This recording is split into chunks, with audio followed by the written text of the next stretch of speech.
Hello, everybody. My name's James. Welcome to the first of three Clash of the Correspondents we got for you during the last interlull of 2023. And it's a big one at the top of the table. Yes, it really is. Let me introduce you to our Newcastle United correspondent, Simon Bibby. How are you, Si? Very good. It's nice to see you in person last week, James. Enjoyed that. It was nice of you to come, mate. We had a really, really good evening, mate.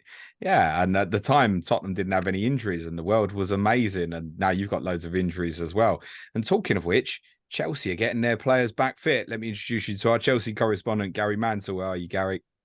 All good. Yeah, I didn't expect to be coming here as the form team with the fewest injuries, but here we are. It's quite amazing how football can turn around in 10 days, isn't it, Gary? Absolutely, yeah. So let's start with you, because obviously you are the home team. Disappointing result at the weekend, following on from a disappointing couple of results against Dortmund as well. Is this as simple as squad is now feeling too many injuries? Yeah, I think it was one game too many. Like the international break, I think I come on either just before the international break or afterwards, like a couple of times this year, and it always seems to be a recurring theme. But I think this one we really did like limp into the international break. It was just one game too many. I think the players put the effort in and tried for a couple of reasons. I'm sure we'll get into. It just didn't click, and yeah, I think it's come at a really good time for us again, like it does every time. It's quite good for us at the moment. Is that at a good time because it gives you period for recovery and because there's been a couple of results that have been Yeah, and I think disappointing? and I think mentally as well. Like, hopefully, we get a striker back on the pitch for the Chelsea game. I think mentally we just kind of needed a bit of a break, a bit of a reset. I think Eddie has talked about kind of attacking the season in these kind of blocks between international breaks, and I think the same will be again when probably despite the injuries, like not a bad time for us to be facing one of the kind of informed sort of teams at the moment when we get back. Gary, can you believe that informed team? Um, I don't even know if I'd actually go that far, to be honest. It is a little bit mad. I had to remind myself that you lost to Brentford 2 weeks ago. That's right. It feels Yeah, like a really long time ago now. it does, absolutely. And we've seen this before already this season, where you think, oh yeah, you can see where they're going to progress, and then 2 steps back again. So But we'll see surely how off we the go. back of beating my team, and congratulations on the victory that night, and then the performance against City, that was back to back. You've scored 8 goals against 2 of the better teams in the league, right? The confidence must be really high, considering a lot of the concerns have been, well, are Chelsea going to score enough goals? I think that's what a lot of us have thought. That's right. So I suppose mind you, going into a game like Newcastle, they're usually pretty good defensively at home. And we're not great against teams that are specifically organised defensively still. But then hopefully, yeah, obviously the confidence is up and it looks like a few players are starting to find their rhythm. So hopefully we progress from here. But I've said that before for the You last year and a you half. still got doubts then, because I think most of us, who most people listening and watching this, will have watched both your last 2 games. Have gone, oh shit, I've been wrong. They're getting players fit. It's coming together now. Yeah, I do still have some doubts. I was happier with yesterday than the Tottenham game from an attacking point of view. To be honest, you can kind of write off from an analysis point of view, the Spurs game, particularly with the 9. It's like there's not much you can learn from that. With regards to yesterday, we definitely have started looking a lot better going forward, but we still need teams to be willing to come out against us to leave the gaps so that we can get in behind them. So And it point being, depends. what you're saying is you've just played 2 teams who wanted to come and attack you. I mean, my team Yeah, decided they wanted to do it with 2 men short as well, just for jokes, right? You're saying against the side that's organised like Newcastle, you think that's going to be more. No one's expecting you to get 4 at St James's Park, but you're quite fearful still. Then yeah. St James's Park is one of the hardest places to go in the league at the moment. So I'm not going to be coming in here now going, well, that's it. We're going to score 4 there. Then we're going to score 4 at Man United and all of this. No, I still need to see it a bit more, but I'm obviously happy with what I've seen. and equally, side like it all feels like a long time ago since you beat Arsenal in your last home game as well. It feels like a lot has happened since then with the injuries to Dortmund and the Bournemouth games. Gary's right, isn't it? Right, getting points at St James's Park, whatever state you're in, even if you've got no one back, is still going to be a tough ask, isn't it?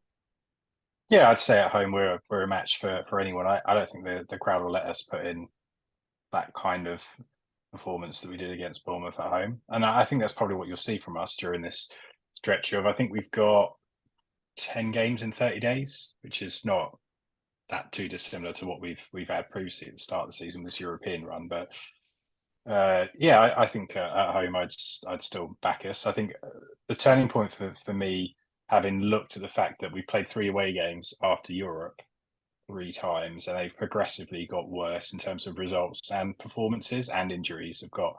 Also, the injury list has got even worse. I think that's kind of where we'll struggle away from home. I think at home we'll still match teams, and I still expect us to pick up a significant amount of points. Last away player to score at St James's Park. Trivia question for you both.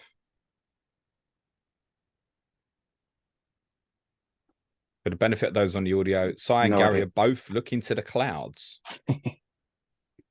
Indoors, by the way.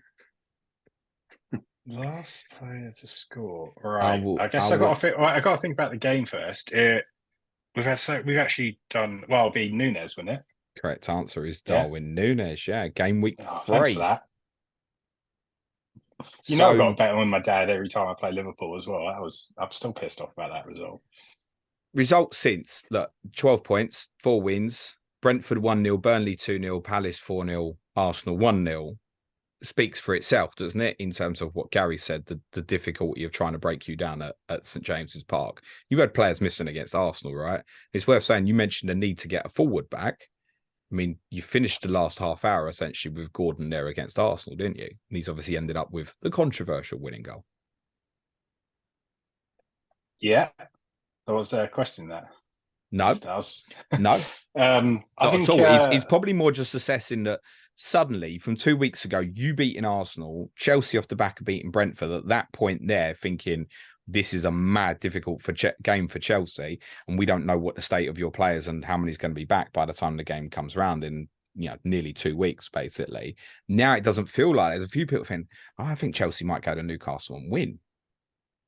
What you got to remember about the Bournemouth game as well is we didn't have Bruno, and we don't win without Bruno. So then that's actually, if we get into the transfer I made last week, which is a bit of a rip, it was just a pretty common one, I think, defensively. It kind of, I thought we might buck the trend there, but clearly not. And I think it's just too integral to us. And, as long as he does all right in the international break and comes back in one piece, I think that's almost more important than some of the injured players that are on the periphery that might come back, is having him back, particularly against Chelsea's midfield as well. I think we need our recognised 3. So, yeah, I think at the end of the day, it's our first defeat since September. Like, we're not, even at full strength, that's a pretty decent run, particularly with the intensity and the amount of big games we've had to play as well. I think we were just due one. So, from my perspective, put it down as a schedule loss, and the fact that we just had a couple too many players missing. We didn't have time to really work on whatever that system was that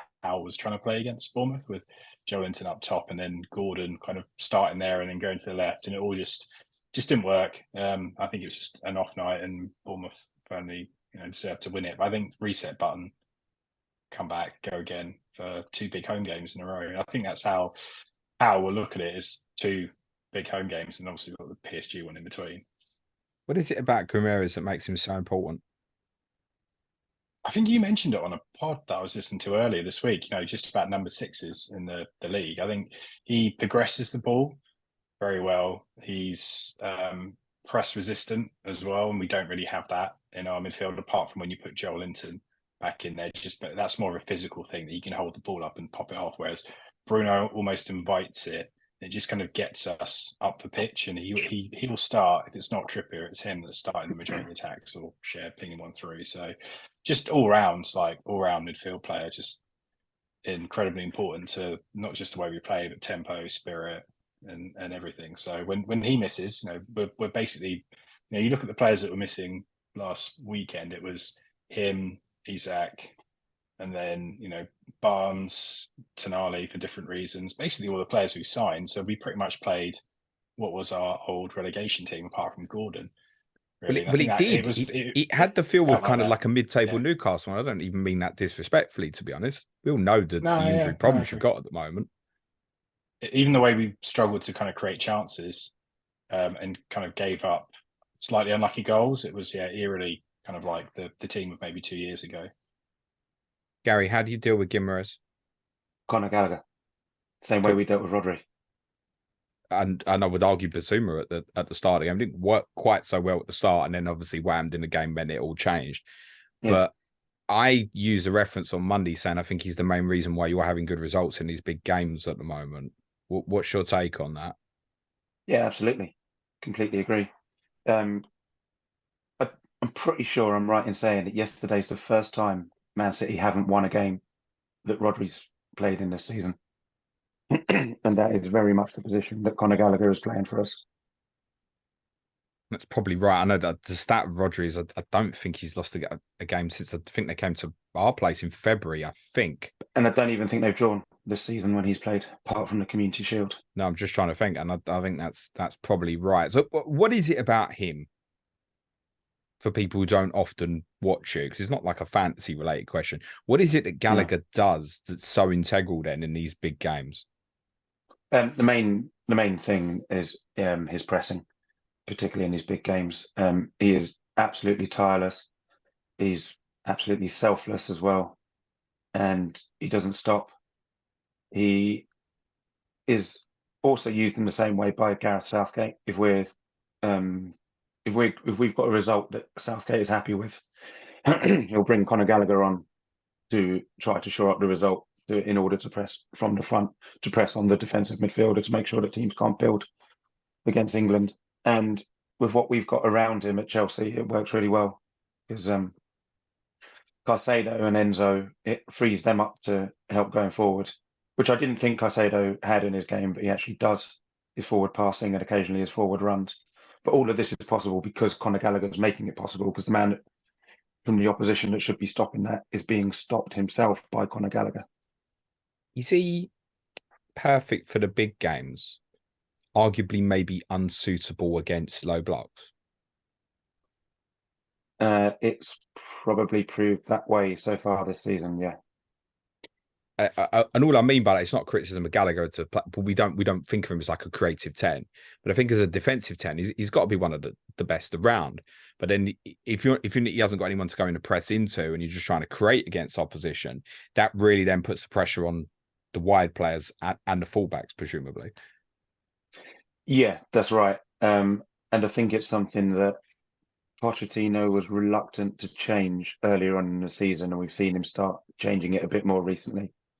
I was getting a little bit sort of disgruntled, let's say, with Pochettino, because he seemed quite rigid to his system, and it's like, well, it doesn't seem to be working. And then almost by luck, we've had to start bringing in other players due to our previous injury problems. But now we're almost built around Conor Gallagher doing that job, particularly in these bigger games.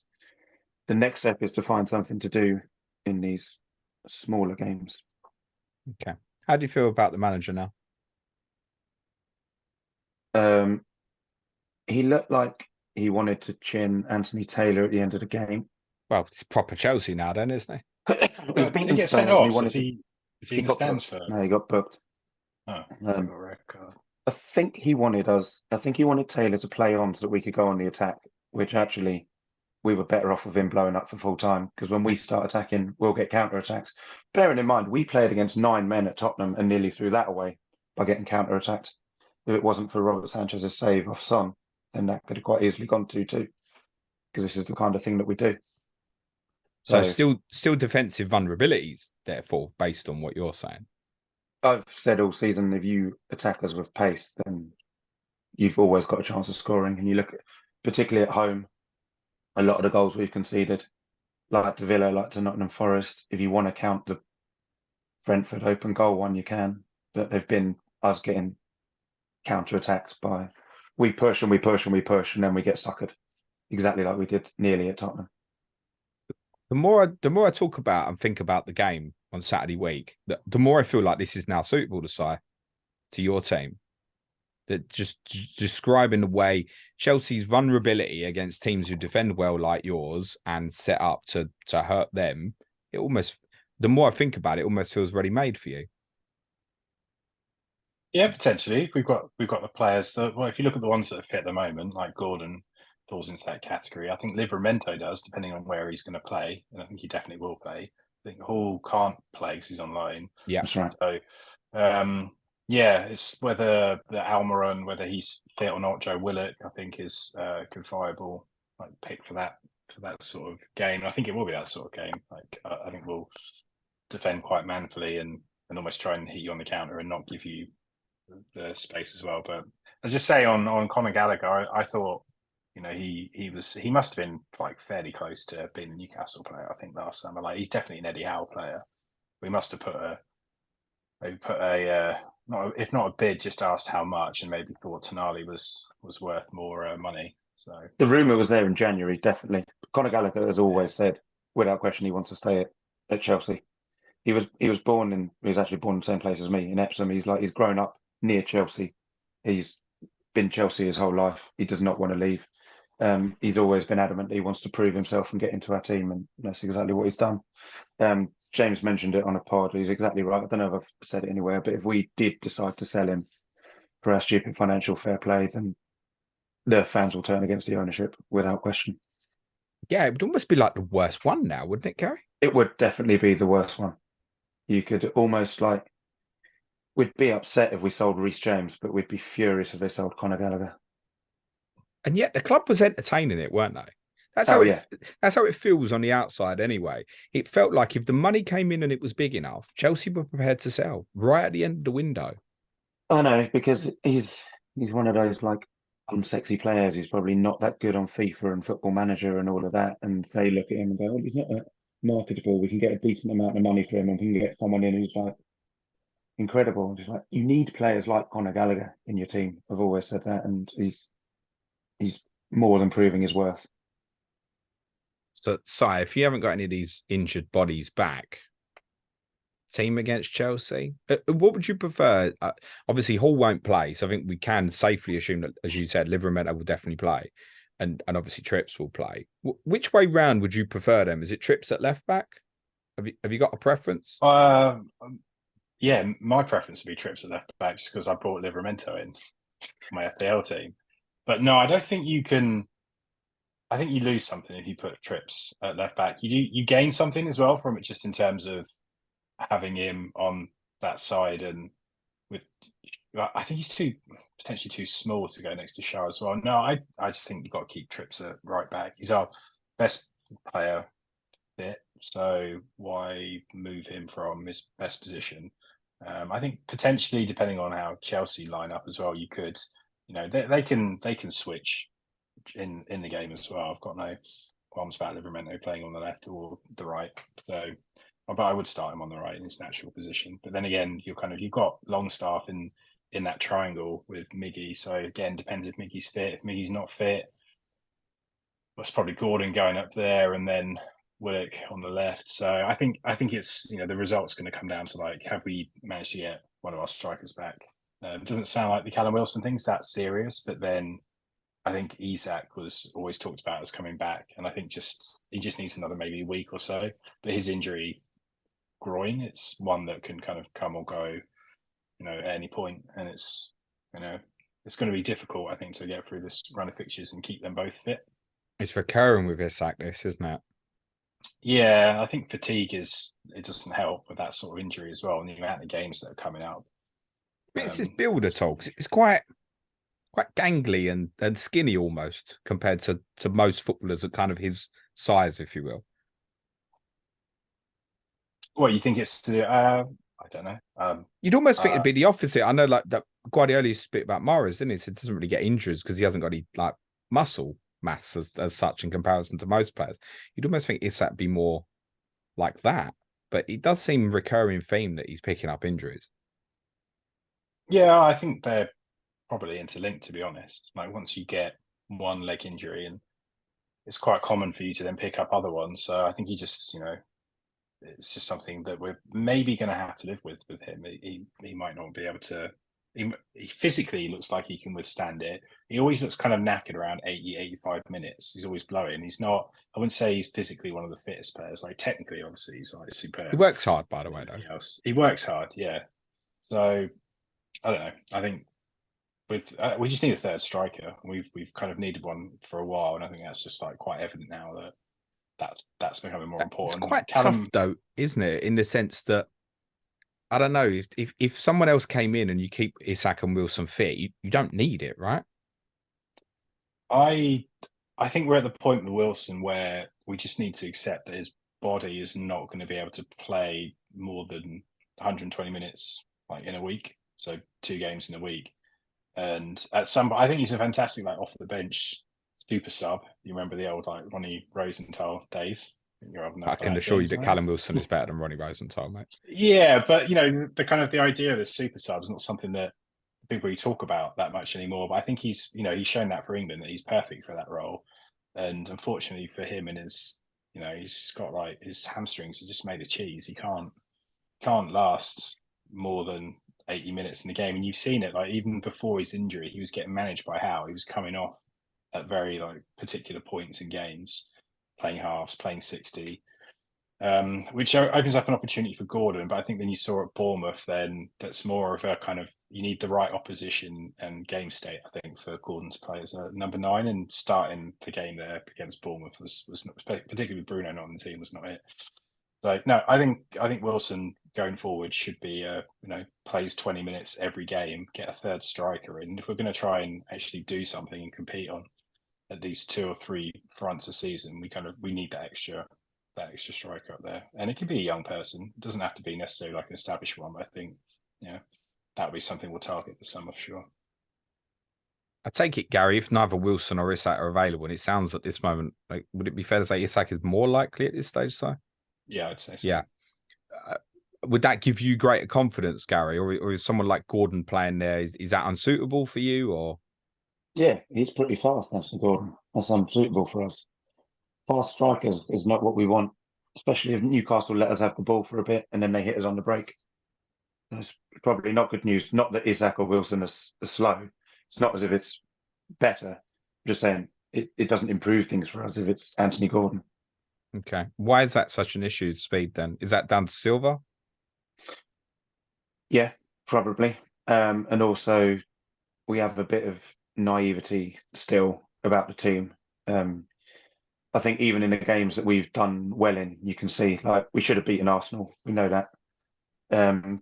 Even against Spurs, we nearly threw it away. Yesterday, we went behind a few. I mean, it's Man City, so that's fair enough. If you remember when we played Bournemouth and we got the draw, and they were upset that Colwill had attacked too much, which sounded ridiculous.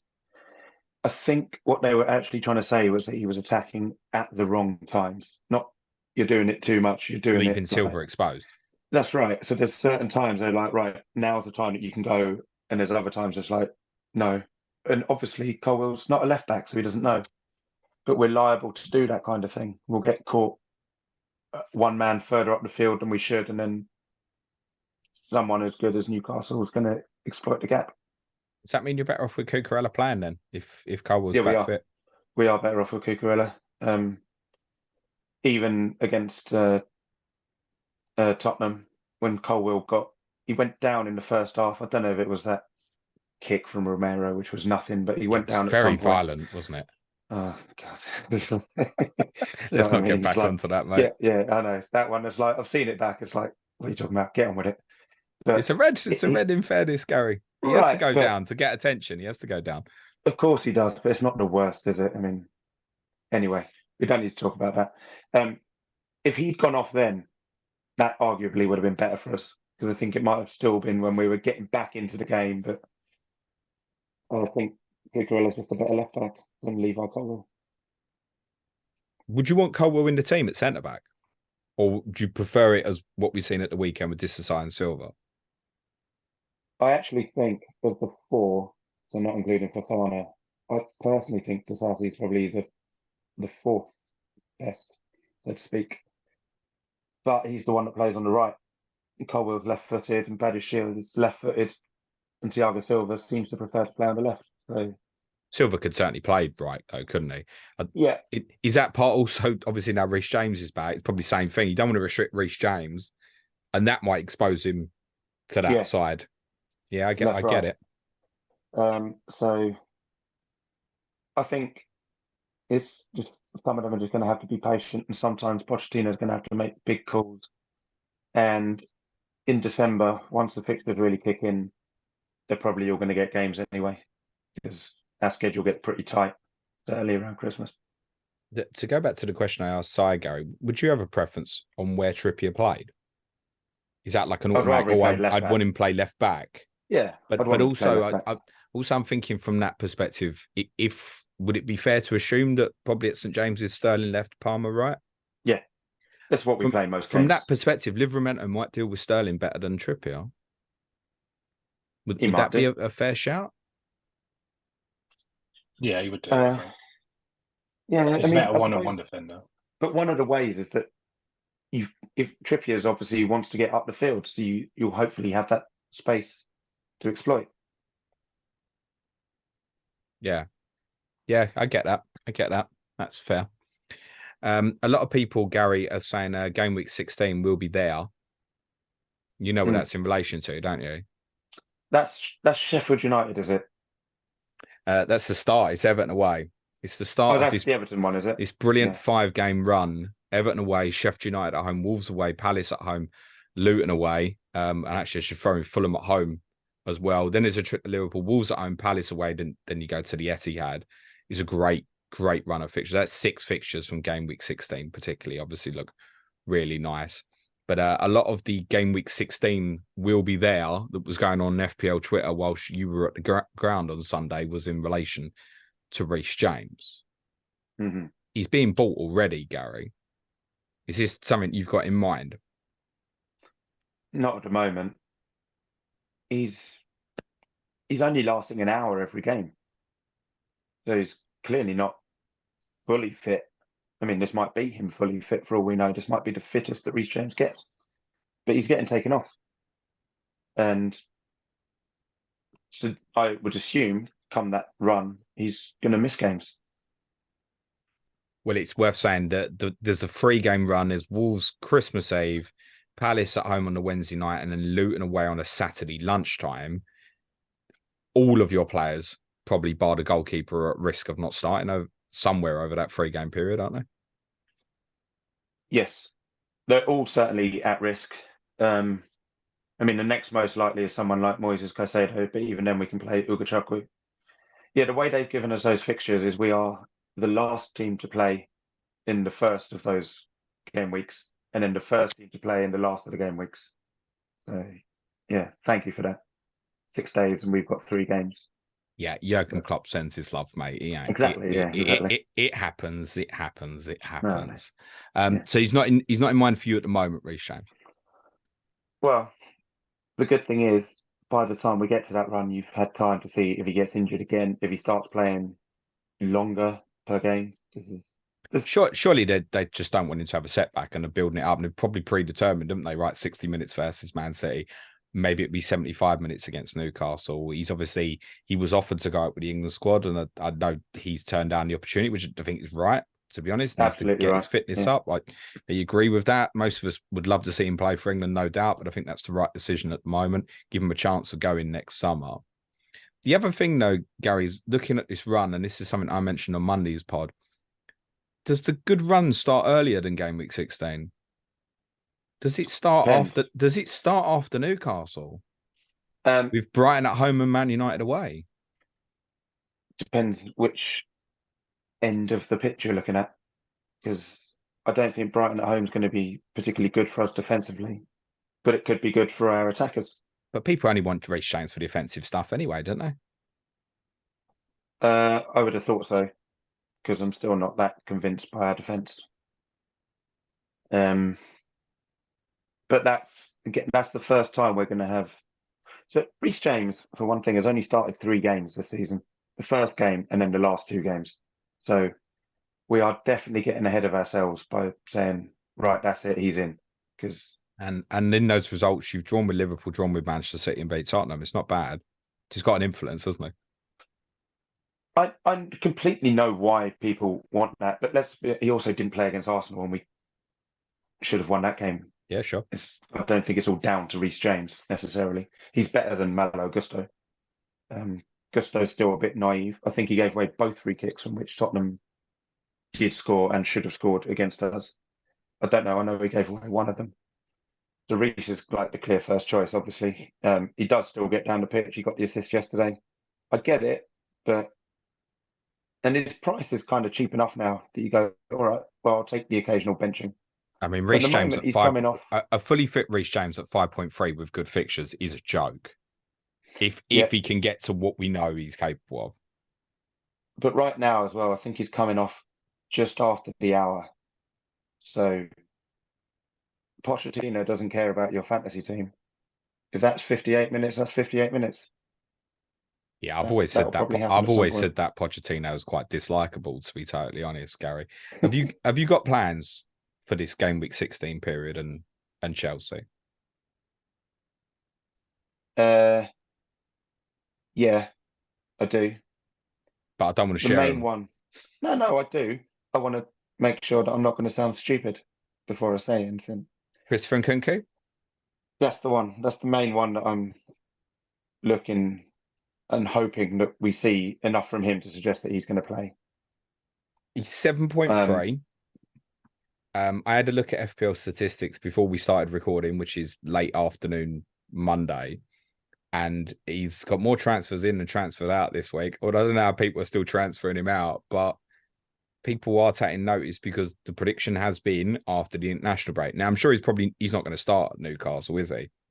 No, but the timing here might be perfect, right? That's what right. Was his injury again? Something ligamenty, but not an actual full-on ACL. I don't know. I'm not a doctor. I think what Gary meant was knee. Injury. Knee ligament. Yeah. I'm not a doctor. Yeah. All right. A knee injury. There you go. In our last pre-season game on an absolutely abysmal pitch. I remember that one. So, but then I don't know what we're going to do setup-wise when he's back, because we spent pre-season. First, we started playing Jackson or Nkunku, and then we realised we have to play Jackson and Nkunku. And Jackson's runs and Jackson's work were actually more designed to get the best out of Nkunku, if anything. But now we don't have a place for Nkunku in the team. So I guess we're just going to have to change formation at some point. I assume over the you can't keep getting penalties, can you, every game? Surely. We'll get I'm just thinking that, but apparently we can. I mean, look, if even he's going to give us one yesterday, then maybe we can. So, if he didn't, VAR would have, in fairness. I suppose he didn't have much of a choice. No, that is a stonewall as you get. But I don't know where we're going to fit him in, exactly where we're going to fit him in. I know that people were saying, he'll just come in instead of Jackson. I know that when we tried that in pre-season, it didn't really get the best out of him. I think he does need to play with a partner. I also think it will help Jackson to play with a partner. But I don't know who we're going to take out of the team. However, based on what we've been saying, when we're playing against the lesser teams, we don't need to play the midfield three. We can play more of a 4-2-3-1. So that's it. Is it something like Enzo Fernandez sitting out, maybe? And Gallagher playing deeper? And what I assume, which we saw yesterday. Yeah. So Enzo came off and then Gallagher went deeper. And that was something I was really happy with Pochettino for, because he also threw on another striker when we went behind. So we completely changed the system and thought, right, well, we're going to go for it. It was and it's obviously him that got us the penalty. Sure, exactly. But forgotten about playing in Europe, but I think there's enough games coming up that it won't really matter. Like, it will sort itself out. Everyone plays every 3 days, so you'll start one game and he'll get rested the next. But to be honest, other than that period, we've said for Chelsea size, sort of game week 18 to 20. Other than that, that's not the case. Now, it might be you two have got a Carabao Cup quarterfinal to deal with as well.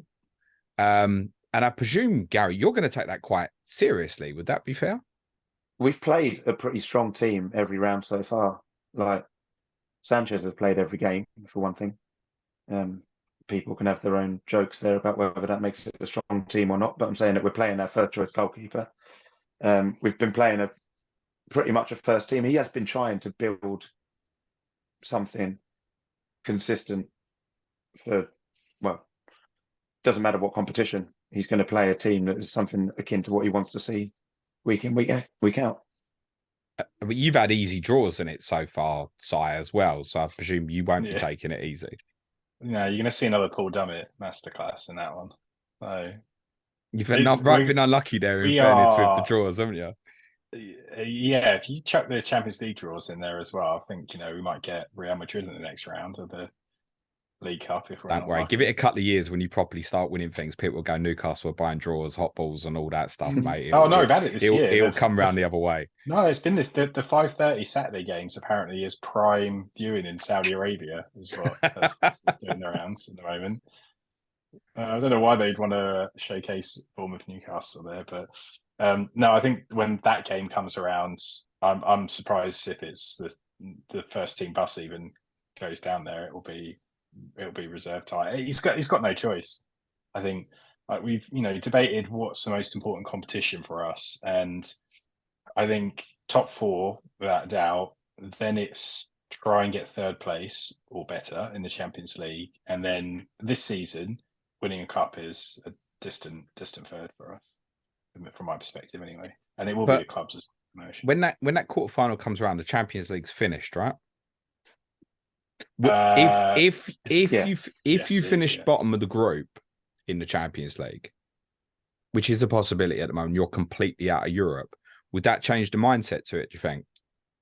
Yeah, I think it would. I also think it's just it'll be like counting the bodies at that point. So before that, we've got Chelsea, PSG. It's over a month away, Si. Yeah, but it's also might be in a much better position by then. It's also 6 or 7 games, 7 games, or 6 games away. We might be a lot worse. We're losing like a player or two a game at the moment, and we're not getting them back that quickly. So Harvey Barnes might be back by that point. That might be like a game. I think like he could start. Like maybe one or two other players are potentially coming back. Like we'd hope we'd have both strikers fit if we haven't lost one of them again by that point. So I don't know.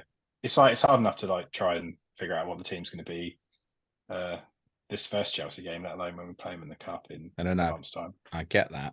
I think the point of discussing that though is that I think it's right at the moment that Chelsea would be favourites for the cup game, and that will, Gary, cause more fixture congestion over that brilliant run that you've got, which will cloud it for people specifically like Reece James, won't it?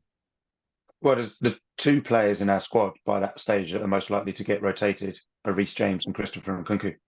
And they're the 2 that most people are going to want, apart from Cole Palmer. Is Jackson a no-go for you? 4 in 2 against 2 of the supposed best teams in the league. Yeah, but not 2 of the best defences in the league. 1 of the best defences in the league. Well, yeah, I think ours was, and then it got decimated. It was true. Yeah, anyway, enough about City. No. He's not a no-go at all, but I do probably want to see a little bit more from him. It's one of those where it's like you want him for the good run against those, I'm going to say it again, lesser teams. But I haven't seen him perform against the lesser teams yet. So it's not ideal. But then you think, do you wait until after we've played Sheffield United at home and go, right, well, he's just scored a hat-trick, so I'll get him in now? Or do you get him in? I don't know why you go Reece James over the goalkeeper, or is he just going to concede a goal a game? Because I think, unlike most people, I've had 1 clean sheet from a keeper all season, and that Sanchez move seems like it's going to be quite popular. And would you not just do that, or do you not? Can you forecast if we're going to get a clean sheet if I make that move? No, I mean, West Ham's fixtures aren't that bad. Sure, they go to Arsenal with 19, but otherwise, their fixtures are fine. I need to see us keeping more clean sheets before I'm going to go near our defence. You've been asking me about Coltwell all season, and I've been saying there's probably better options at 4.5, but I don't know who. But I wouldn't go for our defence purely from a defensive point of view, which is what puts me off Sanchez. Okay. Sorry, what Chelsea have you got at the moment? I have no Chelsea at the moment. should have done Palmer last week because I had a transfer to Burn, but I didn't. So at the moment, none. So Palmer very much in mind for you. I think so. I had Sterling, I had Jackson actually at the start of the season as well. So I've been dipping in and out of a few different Chelsea players. Chilwell for a little bit, which was fun. But none at the moment. I am obviously like everyone else eyeing up this run that they've got. And if you have a transfer to make, like I've got 2 at the moment, and I'm thinking it seems like he's the one to go for in that 5th midfielder slot. Put people off doing it next week. Gary, can you give us any reason not to buy Cole Palmer? For me personally, it's because I don't want to jinx our run of penalties. Other than that, no. At that price, he's the one that everything goes through.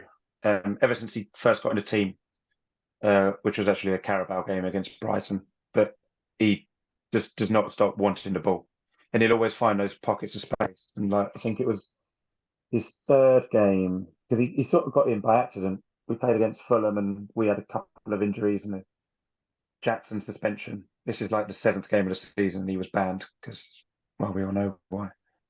For all his mouthing off and everything. So Palmer had to play, and he played pretty well. So then we started him again at Burnley, and he played exceptionally well. And from then on, he's basically made himself undroppable.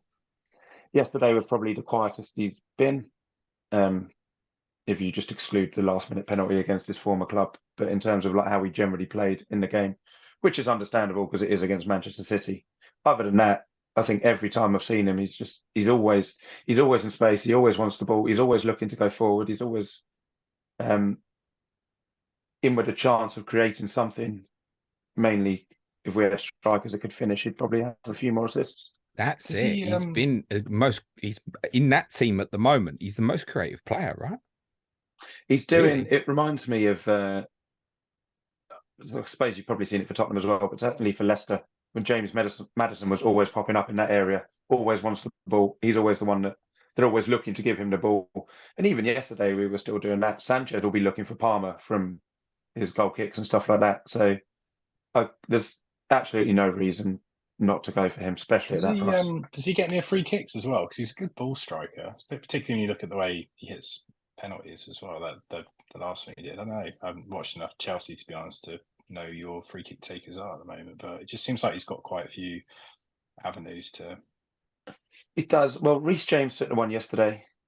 He takes the occasional corner because I've been saying how bad Conor Gallagher's corners are, and then we scored from a Conor Gallagher corner yesterday.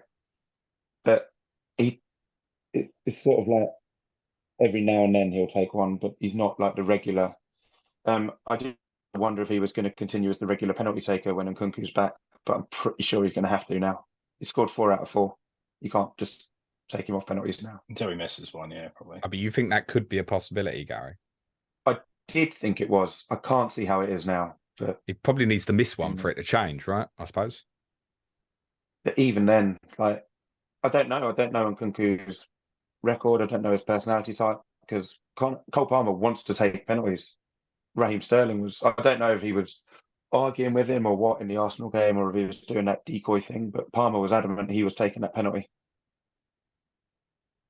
And we're not just giving him like any old penalty. These are proper high pressure penalties, and he's taking all of them. So why would you take him off now?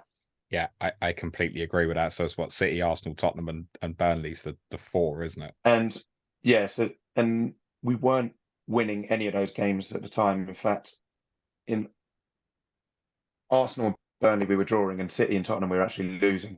And he's taking the penalties every time. Yeah, interesting. And I think he's gone twice right and twice left as well. So he's obviously happy to mix it up. At the time of recording, he's 5.1. I suspect that this, even though it's Newcastle away next, by the time we hit deadline, he'll be approaching 5.3. He may even, by the time people listen or watch this, may even already be 5.2. What would you say, Gary, to people looking to go early now? I'd say you might as well. I mean, he's just got in the England squad today. And I'm pleased about that. And I'm kind of happy it happened this way because I wondered if it was going to be a bit too soon if they'd actually put him in the squad originally. But now that he's had to be called up as a replacement, I think that's quite good because Less and hype. he can probably take the pressure anyway, can't he? That's it exactly. That's what I didn't want. So I think he's kind of like he's not in through the back door because he absolutely deserves to be in the squad, and he's in the squad because Maddison's injured. Which goes back to the point I was making earlier. He's kind of that profile of player. I assume he's not going to play much for England.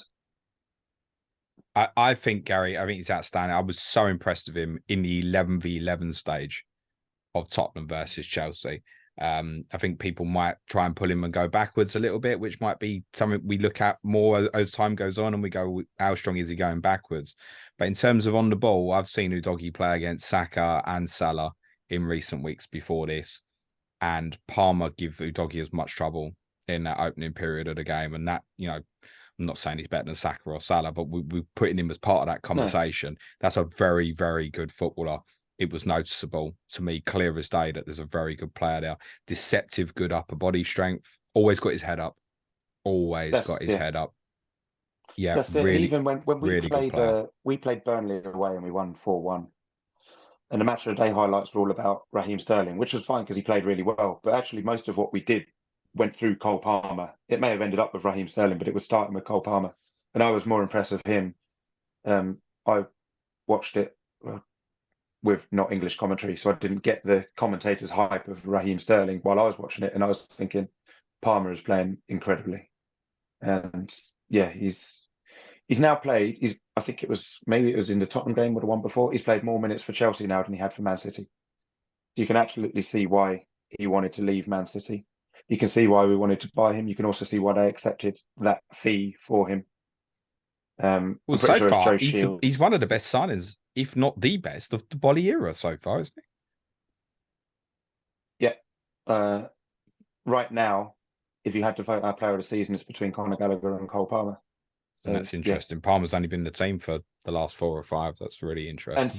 And this is one of the things, though, is that with Nkunku coming back, Palmer wasn't there in pre-season. We signed him at, I think, maybe even on deadline day, but he wasn't even in our squad pre-season.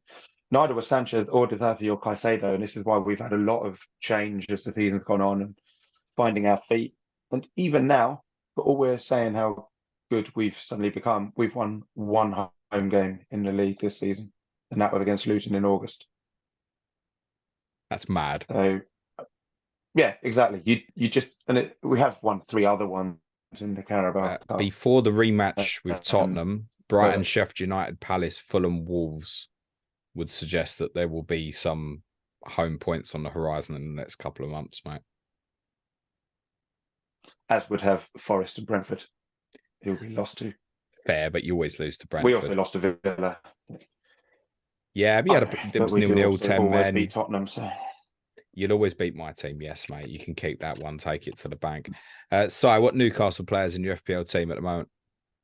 I brought Livramento in the last game against Bournemouth. Why did you buy him? And Anthony Gordon. Sorry, I've been riding Gordon for. Why did you buy Livramento over Big Tasty? The way my squad's made up, I've basically got 4 defenders I'm quite happy to play most weeks. So I felt like I could kind of manage the rotation. I kind of fell into the whole selling Chimikas trap that everyone was. And I realised I've got a bit of a not problem everyone, with FPL mate. Just putting it out there, right? Okay. All right, fine. Yeah, I've got him. I played him. Okay. That's -40 point there, that was. Whenever Newcastle play, I still got this mentality of whenever Newcastle players get popular in FPL and the conversations about them, like I have to have a piece of it. So I just got completely obsessed with picking one of the 2 and ignoring other transfers that I probably should have made. I think just the attacking upside is there are rumours that he was supposed to start against Bournemouth, and then something happened. Either like he wasn't, maybe gave House some indication that he might not have been able to have started, but was okay to come off the bench. That's just a rumour I've heard from some ITKs I know. But I think he's a rotation risk. He's not going to play all the minutes, but I think I've identified now that away from home. I know we've got Luton in 18 away from home. Depending on who else is back and like what the rotation's been from the game previously, I don't know. I feel like away from home we're just gonna have to manage expectations a bit in terms of results, scoring goals, keeping clean sheets, but at home, which is what I bought him for, really, was the next 2 at home. I think he can do well. Would you play him over Shimikas in 13? I would now, because I've sold him for him. Okay, fine. Obviously, Yes. the answer is yes. Yeah, Anyway. I would. Would you 100%. start I'd Liverem? play him. Would you start Livramento over Matty Cash, who has Tottenham away? Yes, I would. Fair enough. Would you start him over Harry Maguire as Everton away? Yeah, we've got a home game, and I'd pick him over most offences. I'd pick Newcastle over when we've got a home game, regardless of who we're playing. Would you feel the same about the Cells? That's one of the reasons I went for Livramento. Is I think it's trickier. So like if I went to the Cells last week, I probably would have played Gahey, but I didn't think they'd keep a clean sheet. So I think just that slight rate of attacking output would flip it. I probably would play. Maybe I'd punt on Cash. I wouldn't punt on Maguire over Lascelles, but I would probably punt on Cash. So at the moment, I'd go Cash in rather than Lascelles. Yeah. At the moment, I don't have Lascelles starting. The more I look at that home record, the more I think, ooh. But I think like Cash at Tottenham, Saliba at Brentford, and arguably Udogie against Villa, despite the problems we've got, just feels like 3 offensive fullbacks. I'll stick them in rather than Lascelles and pray for the 6-pointer. Yeah. The problem with that is though, so Trippier 9-pointer guaranteed if you don't play Lascelles. I didn't play the Cells at Bournemouth, and that didn't happen. So, okay. So I don't know. I don't believe in all these. You get done over, and I got Shimikas's 15 points. So I'm happy for you, mate. I did not. I take it if you had to make the same Livramento or Lascelles decision now, you would still make it, as in Livramento. Yeah. It's hard. It's like buyer's remorse just because of that swing was like nasty. I probably still. I don't know if I would or not. I think just the fact he didn't start against Bournemouth was a shock, and we don't really know why. Well, he's come back from a big injury. This was my point on it. My concern with buying Lascelles had always been when's Botman back, when's Botman back. But with Livramento, he's coming back off a really bad injury, right?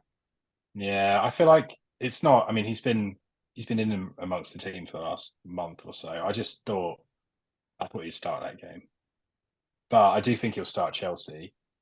Oh, he'll definitely start against Chelsea. He has to, doesn't he? And that means like, does he not play him? I don't think he'll start him against PSG. I think he'll start Man U. Is what I'm thinking. Yeah, great. So yeah, I think it's fine. I think you'll play the majority, but like there's little things like say you go to Tottenham on the Thursday night in 16, then it's Fulham at home on a Sunday, and it's like, is he? Yeah. Is he going to play that or not? He is. And then that midweek after that is the Chelsea game, and then the Luton game. So that's quick turnarounds there. He is very good. And I'd even like, if you look at, he's definitely at the moment in our best 11 fit players. It's just a case of how much you can play him. And you don't know with Botman what the situation is with him. It's kind of, he's still managing it. He's seen a specialist. I personally don't think he's going to come back in the next 2-3 weeks. So have you got anything from your ITKs, Si? No, I haven't. Apart from the fact that that a couple of weeks ago, I can't remember which game it was, when he was due to play, and everyone thought, and Howe said he would play, and then didn't, and everyone thought, oh, it's Howe being a liar. He was supposed to play but they just couldn't figure out what was wrong with his knee, and it's just uncomfortable and it's pain. And what they don't want is it to then become into whatever Gary described Nkunku's knee injury as, something like that. So they just don't really know. They just don't really know what's causing the discomfort, but they're obviously concerned. They don't want it to turn into like a 9-month injury. So maybe we'll see. Maybe we'll get an update after the international break. I think 2 weeks, having seen a specialist, maybe he's on a bit of a rehab program. Maybe they announce he needs surgery and he's out, kind of like what they did with Dan Burn. So, yeah. Gary, what Newcastle you got? I have got no Newcastle and I have got no Chelsea. Is that the way it's likely to start for game week 13? Yeah. Yeah, it's not a fixture to bring anybody in for. I don't think there's many fixtures in game week 13 to bring anybody in for. No, there's not. But we'd like to nick the value on people like Palmer, for example. If that's what you want to do, then yeah. If you want to do it for value, then get Palmer, and he's going to start unless he gets injured on international Playing for it, duty. yeah, that wouldn't be the first time that's happened. Someone coming up for their first call up and gets injured playing Malta. Yeah, that's happened before. Si, would you prefer buying Gordon to Palmer? If you look at our fixtures, I think there are some games. I've still got him. I think they're good. I think there's some games he can do well in. I just think he needs the foil. I've kind of called a bit on this idea of him playing number 9 and whether I think that's good for him or not. I think potentially, yeah, it depends. We just need the players around him. To answer your question, I really rate Gordon. I think he'll just continue to like tick along. It's just like the volume of games that's a concern, and he's starting to look like tired. Fair enough. If Almiron doesn't make it back for Chelsea, and neither Wilson or Isak are available, what do you think the front three will be? It will be okay. So it will be Joel Linton on the left, Gordon, and then possibly Livramento right, and then he might bring in Kraft or Dummett to play, and then just kind of that means we'll play a slightly lower block. I think the kind of fixture, like Gary said, it might actually suit us to have enough legs in the team that we can press them, but to maybe try and hit them a bit more on the counter attack. You know why I asked, right? Because I can already visualize the tweet from FPL. Are you one of the 4,000 managers who triple captained Matt Ritchie this week? It won't be Matt Ritchie, no. I mean, I was surprised when he came on for Almiron. And again, that might have been something to do with why Livramento didn't start, to be honest. Yeah, Ritchie's going to get minutes. I can't believe I'm talking about Matt Ritchie. It feels like it's in the twilight zone now, but he's going to get minutes. To be fair, he's not done terribly. He's just come on. He's still very vocal and he's still a leader of the team. And I think he'll, he can help get the right kind of tempo, mentality, and performance out of players. But yeah, like he can fill in different roles. He's not. I don't think I've seen him at left back for a while. What is he a midfielder in FPL? I haven't even checked. Is he a defender? I would presume so, but I'm not sure. So I will check for you, mate. Matt Ritchie is a 4.4 midfielder. And no is the answer before anybody asks it. You can't get Matt Ritchie in. He's still maybe got a free kick in his locker though. Yeah, I'd be surprised if he started. I think your solution would more be that bring in one of the understudies into the. I think pace. The fullback area. We're going to have a bit of a break before the game. Kraft's very forgotten as well, right? Because he had a very serious injury himself. He did, yeah. I think he's one of those fullbacks that's kind of, he's at the point in his career and post-injury that actually he's, progressing more into a centre-back role. And he's not done, he's, played well. If you look at the Man U game, he'll definitely play there in the Carling Cup game. If Gary goes to it, he'll get a nice close-up view of Dummett and Kraft. Carabao, Gary. Side, don't kill the sponsorship before it even happens. It's Carabao. What did I call it? Carling. Carling, darling. That's what it was the last time my team won. So on that bombshell, guys, let's do predictions before we go. I realise we're nearly 2 weeks away from it. But go on, Si, give us a correct score prediction for Newcastle Chelsea, which isn't televised. It's 3:00 next Saturday. Oh God. So hard without knowing who we've got back. I don't think we'll lose. I'd be happy with a draw. So I'm going to say it might end in a draw. Let's go 1-1. Yeah, I know someone else who said I don't think we'll lose to Chelsea just before playing a home game against them. Can't possibly think who that was.